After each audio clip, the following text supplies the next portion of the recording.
Hi guys and welcome back. So I am now 37 weeks, so I'm technically full term. It's gone so fast, I can't believe it. I just wanted to give a little update because I have seen a consultant now and I was really anxious about it, about what they were going to say about the delivery because of my birth last time. It was so positive, which is really exciting, and I felt really like fuzzy and warm inside as I was talking to consultant. I thought they were going to say, when you get to this much, we are going to induce you, we are going to tell you need a C-section because of last time and IVF baby and him being a big baby. But no, he said, you'll have more success if we left you alone. So yeah, so basically he said the more that if I go into labour naturally, I've got more chance of having a VBAC, which just reminds you means vaginal birth after cesarean section. Less intervention means less potential problems. That really reassured me, and I double checked. I said, well, obviously last time I was told because it was IVF that you know the due date and you shouldn't go over the due date, and he said the research on that's quite small, so I'm not worried. I was like, oh my god, yes. So I thought, I've got like 3 weeks to get him out.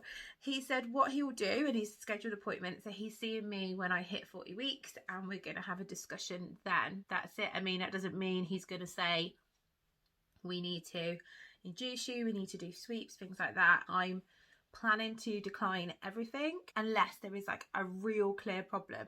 But last time it was such a blasé decision, like there was no second checks. She literally said in a corridor, let's induce you. It was so like blasé, and I just wish I just asked the question, is this necessary? Can you scan me again? I really wish I just said that one more time, and it could have all been a very different story, but that's the past and I'm equipped now. So he did say I'm gonna have to be monitored. So when you've had a C-section, you need to have your scar monitored because you can have a rupture. But I think it's like 1 in 200 people have a scar rupture. So it's really low. I then said, does this mean I can't have a water birth? He said, no, you can have a water birth. You can have wireless monitoring. It depends on what's available at the time. And it depends on how the midwife feels it's going. So it's just kind of like, I've made my birth plan. And what I've written in it is, would prefer to have a water birth if safe. He did say I should be able to labour in the pool, but most people labour then get out and then have their baby. So even if I just get in the pool, because I want to have as little pain relief as possible, because I think it just sent me into a spiral. I was screaming for everything last time, but it was a very different situation, and hopefully it's going to be completely different this time. So we wrote this birth plan, and last time I think we literally just put no pethidine. This time we've got the Positive Birth Company's template, and it's like 3 pages long. It makes you think about things that you wouldn't think about. So it's like where you want to give birth, what positions you want to give birth, are you happy for students to be involved, what kind of environment do you want? Do you want bright lighting, dim lighting? Do you want certain terminology used? Do you want to be asked if you're in pain, asked questions? Do you want to be examined? Things like that. So it does really make you think. I mean, last time I had flashbacks a lot. I was examined internally by, in that week, I'm not lying, probably about 20 to 25 people. So I've said like only essential examinations.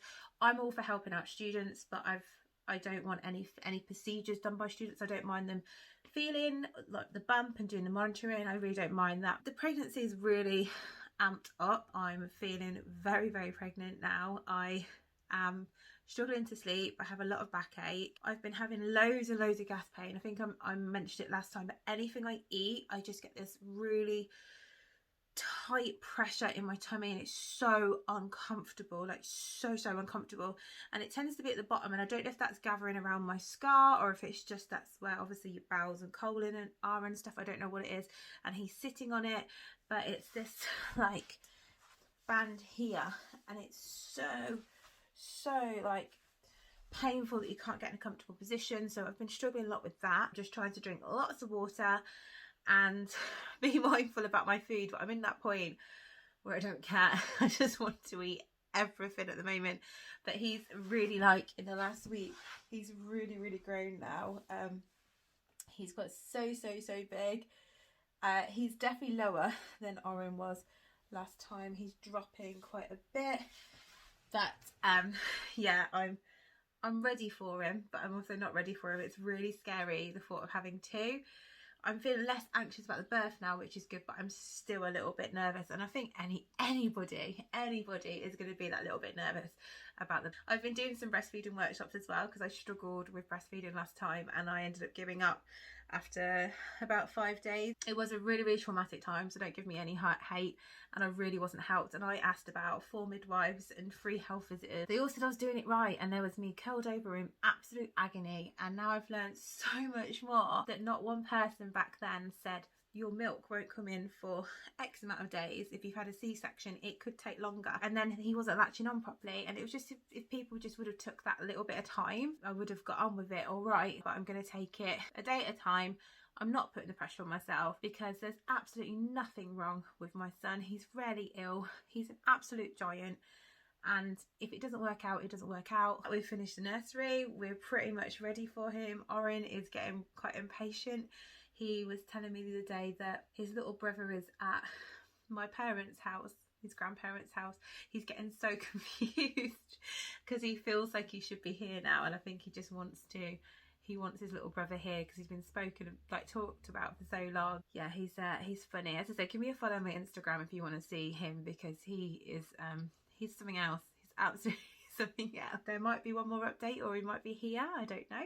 But if you've got any questions or anything, or want any videos, let me know. I know a few people have suggested that I do the pre-pregnancy clothes try on. It would be really disappointing for you guys, because I could probably get into all my clothes, not because of weight or anything, but like, I'm a fitness instructor. I live in like fitness clothes, and they're all stretchy, so I would be able to fit in everything. They won't look very pretty, but that would be it. So I don't really see the point. I am going to try and do the baby mama dance. It kind of came out just after I had Oren last time. Okay, that's all for now. See you later, guys. Bye.